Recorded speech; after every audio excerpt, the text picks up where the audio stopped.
This is the Good Neighbor Podcast, the place where local businesses and neighbors come together. Here's your host, Sean Preston. Welcome to the Good Neighbor Podcast Expert Series, where we go beyond introductions and dive into real, practical expertise from trusted local professionals. This is episode 3, and today we're joined by one of Simcoe County's leading experts in maternal mental health and psychotherapy, Amber Sperling of Amber Sperling Social Work and Psychotherapy Services. In this episode, we're opening up the conversation around emotional wellness during one of life's biggest transitions, parenthood. Whether you're navigating the early days of postpartum, wrestling with burnout, or simply trying to reconnect with your own sense of self, Amber brings clarity, compassion, and concrete tools for thriving through it all. We're diving into her framework for well-being, discussing the emotional roller coaster of modern parenting, and unpacking what it really means to live authentically, even when life feels overwhelming. So let's get into it. Amber, welcome to the show. Thanks, Sean. It's great to be here. Awesome. Super happy to have you. Before we start, why don't we do just a short little kind of introduction to our listeners? Tell us a little bit about you. Sure. So I am a registered social worker, psychotherapist, and importantly, a mom. So I have 2 little girls, and I'm also the owner of a group psychotherapy practice where our goal is to ensure that no parent feels the loneliness, isolation of parenthood, as well as reducing that overwhelm. You said it quite well there, Sean. I feel like I'm repeating what you said, but we want to give parents the pen back to be the author of their story again, because a lot of us get lost in that transition into parenthood. So we offer individual psychotherapy, couples work. We do workshops and groups, as well as a lot of the community work that is important in feeling connected. Amazing. Okay, so we're going to break this up into 4 segments. We'll go one at a time. You've written a lot of information. There's a lot of knowledge that's out there on your website in Midhurst Neighbors to really educate. The more people know, the better off they are. Knowledge is power, right? And so let's start with one of the articles that you wrote, which was about nurturing well-being for expected and new parents. So my first question for you is, the postpartum hormone shift is kind of described as the most intense kind of physiological changes, right, a human can go through, right? So what does that experience look like, and how does that impact mental health? That's such a great question, and I'm glad you grabbed that from the article, because it is the greatest hormone change in a human lifespan, what happens to us postpartum. And so recognizing that hormones impact our mood and anxiety levels, hormones impact so much about how our bodies feel and how we feel in our bodies. So knowing that greatest shift that can happen to a human is also occurring at the same time you're transitioning into a completely different role. And I think that for me as a mental health practitioner, this is really important because we know that there's going to be mood struggles and there's going to be more anxiety and distress and discomfort that happens in that time right after giving birth, those few days there. And so we need to wrap around more. We need to recognize that beyond the it's normal, and this is one of the topics that comes up so commonly. It's not okay to just say it's normal. There needs to be a recognition that because it's normal, there is a deserving of extra support. So it's not just saying, oh, baby blues, you'll be fine. It's saying, wow, yes, what you're going through is really hard. And what can we do to support you? Like having meals prepared, having plans for sleep, having extra support available, because we know it's hard rather than just saying, yeah, that's normal. Right. I'm just naturally curious. Obviously, being a man, it's different for me, but like, is this something that, women or people traditionally like know about, like the baby blues, as you kind of put it, or is it just kind of like, Yeah, you're having a baby, you get all excited about it, you have the baby, and then we're just kind of unaware of that these are things that will physiologically actually happen in our body. And then now realizing, oh yeah, no, I got all this added responsibility. Now I got to take care of this baby. Oh, and then run the house, run the life. If you got more kids, it's even more complicated, Yeah. et cetera, et cetera. Is that like a common thing that people do know about? Obviously, we're trying to educate more people on it. I mean, it is something that's out there. I would say baby blues is probably one of the things that we hear about. Like, oh, you know, you might struggle postpartum, or people call it, I have a little postpartum, where like if you've had a baby, you're postpartum. So, like baby blues, postpartum mood and anxiety disorders. So, people may be more aware of it. We hear it in like prenatal classes. I think what I really want people to know is that, and this is more for like our village, that even if you know, it doesn't mean you have control over it. And so it's more about recognizing that if you know, looking at the people around you that might be going through it, right? So like we need to take the burden off of the mother and the father because it's difficult for them too. We need to take the burden off of the new parents, um, and then to recognize that this is difficult, even if they know, right? Even if they're aware of it. So I would say like that short term period of like that hormone change, that is the time that people are more aware that they might be struggling, but it doesn't necessarily change anything in terms of like having control over it. Does that make sense? Yeah, it does. I wasn't overly familiar with postpartum and what does that mean, and so I did a deep dive onto it, and I got into the weeds. Let's just say I'm a little Love bit it. of a queasy guy too, so that was a fun experience for me, but very informative, right? And even if somebody like, okay, you know about it, right? Maybe you've educated yourself on it. It's still very different from actually living through it when you go through the experience. Yeah, absolutely. All right, so you introduced this model. It's called NEST, NESTS, nests. Can you walk us through that, and which piece do you find that like most parents tend to neglect out of that? Good question.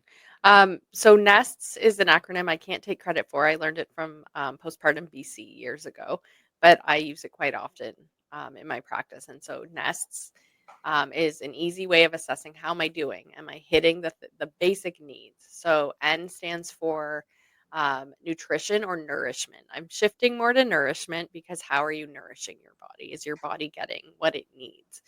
So that might be, have you eaten today? um, or what have you eaten today? How often? Um, how does your body feel? That could also incorporate hygiene. Like, when was the last time you showered?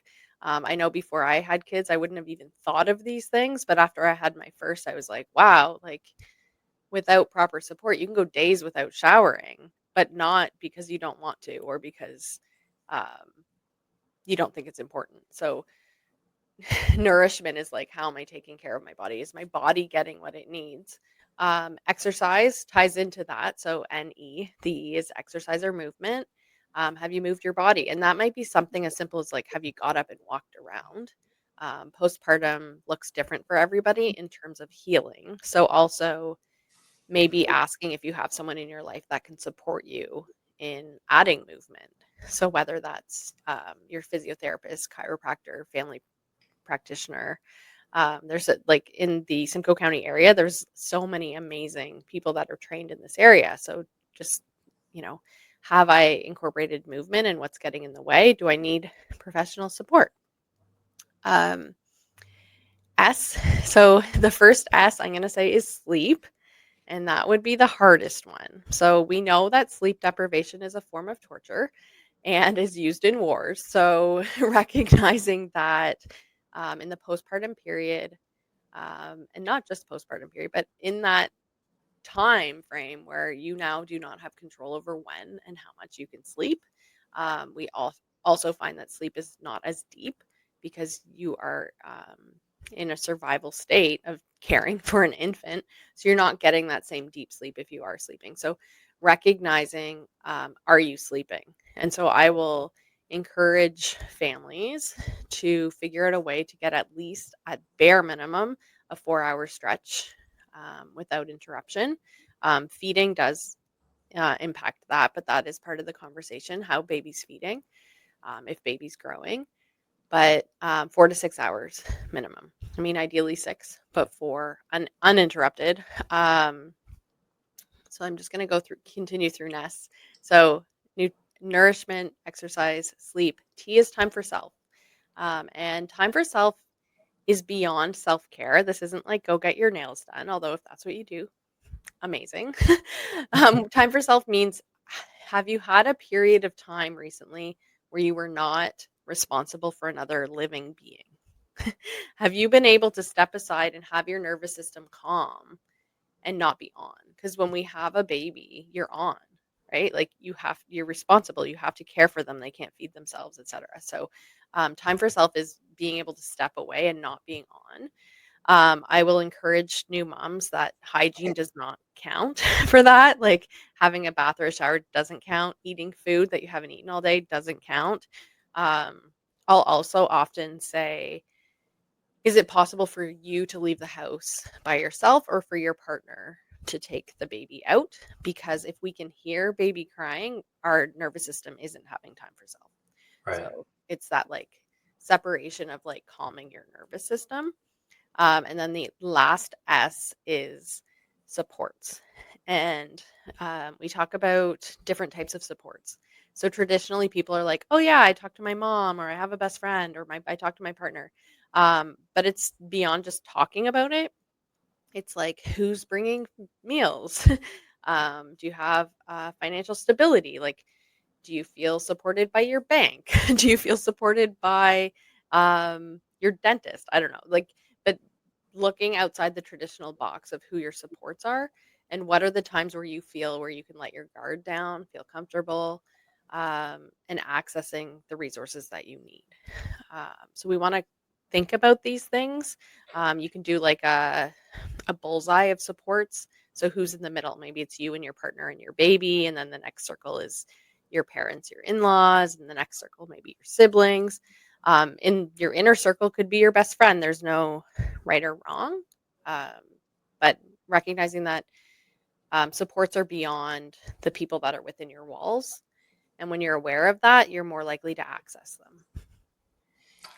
Yeah, it's a pretty dialed in approach, like a roadmap, right? For somebody to be able to follow and making sure that they're eating right, they're getting the proper amount of sleep, that they can kind of take a break. Like the nervous system is like a real thing. It's not talked about often enough, but being able to like let that rest and give that a break.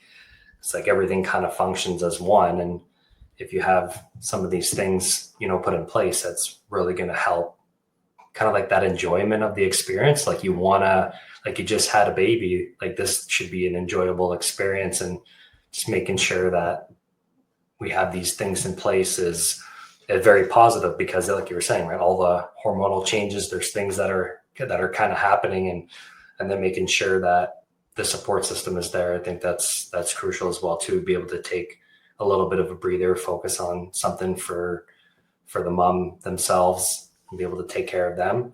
It's kind of like I look at it like the mask in the airplane. They say put your own mask on first before you put it on somebody else. Absolutely. We use that analogy a lot, actually, because it's true, right? Like if you're not caring for yourself, you can't care for others. 100%. Okay, you highlight that even non-childbearing partners can struggle mentally as well, right, during this phase. Mm-hmm. So, like, what does that often look like, and how do you support them? Yeah, good question. So, um, we know that as high as 3 out of 5 birth givers, so mothers, is usually in our region. It's higher in our region than the provincial average. Struggle with mood and anxiety disorders, and we know that 50% of the partner that gave birth are likely to struggle as well, which translate to about 1 in 10. Those are the stats that are most recent, and so I often will educate my client because in 99% of the time it's a mom that's in front of me, and I will educate them that if you're struggling, then it is possible your partner is as well, and sometimes they will be sharing some frustrations or resentment that comes up in the home about their partner's behaviors or how they're communicating. And sometimes that's a bit of a yellow flag of, have you thought about maybe they're struggling as well? And just being really careful to not put that burden on the person in front of me. It's more around how can we provide support for them too? Like, can they come in with you? Not for couples therapy necessarily. It's more around like couples support, I like to call it. So we're wrapping around the family and like what would be helpful for both of them. Who can we bring in? Like, have you thought about getting a doula so you guys can sleep? Or is there a family member that could come in and sleep as well? Sometimes the partner takes time off work in addition to what they've been allotted. So just recognizing like sleep deprivation is not isolated. So if they're not sleeping, how can we help them sleep? Um, we also do see partners for sure because there's a lot of identity struggles that come with the transition to parenthood. And so, what does it mean being a parent? I also work with couples who have had a perinatal loss. So, if they've had a miscarriage or stillborn, and helping them to wrap their head around like, what does it mean for me being a parent now that I don't have a baby in the home? Um, so, just recognizing that a person's experience is right. It's true. I don't question it. If they're struggling, then we're here to support them. It's not around saying, well, you know, prove to me why, or you need to prove that you're not okay. It's we take that at face value.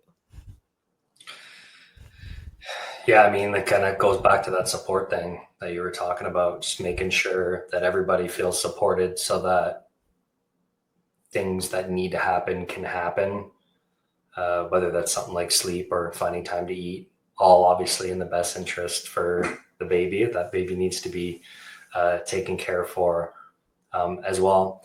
Do you find it like if the other partner decides that they do come in to sit in for some of these sessions, do you feel like that's like a pretty effective way to try to get it across? Because obviously then it's not telling like the telephone game. You're telling one person, they have to remember that information to then tell it to somebody else. And, they're both there kind of supporting each other. Do you feel like that's a pretty effective thing, or do you wish that maybe more people did that? Yeah, I'm gonna go with that last part. I wish more people did that. I think it is effective, but more often than not, I'm relaying information. I find it's more effective providing resources. Like I might say, hey, maybe you guys could watch this short YouTube video clip together, or providing names of other therapists that could help the partner as well, like giving them their own team to support them. Right. Um, or resources. But yeah, I mean, we always try to have the partner involved in some capacity, but it's not often that they attend, I will say. Um, yeah, couples will more often, just from my experience, maybe do a couples session with a couples therapist. And we have two on our team for that reason, that we want to be able to make things easy to access. Um, but yeah, I wish I saw more partners come in, and maybe that's just something we need to do in terms of our intake process. That's good information to know. For somebody who's new to therapy, right, who doesn't maybe know where to start, maybe they feel like their problems aren't big enough, like what would you want them to hear? I would want them to know that everybody deserves support, and there's no such thing as needing it enough. That everybody is entitled to have someone to talk to without judgment, to feel safe, hopefully to feel safe, and to connect with themselves in a way that you can't s- around people that already know you and have preconceived notions. So I think with therapy, it really offers an opportunity to start fresh if that's what you want, and really like connect with the person you are, and where, and maybe redefining your path of where you're going. um, Therapy is intimidating to everybody. It's rare that I have someone come in and be like, I've never been in therapy before. I'm just going to like plop down on the couch and, you know, let everything out. Right. It's more often that they're like, I'm nervous. I don't know how this is going to go. I find that nervousness dissipates pretty quick because it's really about them. It's not about me. It's not what I want to know. It's what's important to them, and I really let them guide that. So whatever comes up for a person in therapy, that's where in my practice, that's where we go. So um the client is the boss in the relationship. The client is the one that is driving our goals, and it can be what you need it to be. So we have our offices, we do virtual, we also do walk and talk because for some people just being in a space confined is really uncomfortable, especially if you're not used to um, like medical appointments. Not that we're medical, but it can feel that way. Right. So if it's more comfortable to go for a walk, for example, we offer that as well. Beautiful.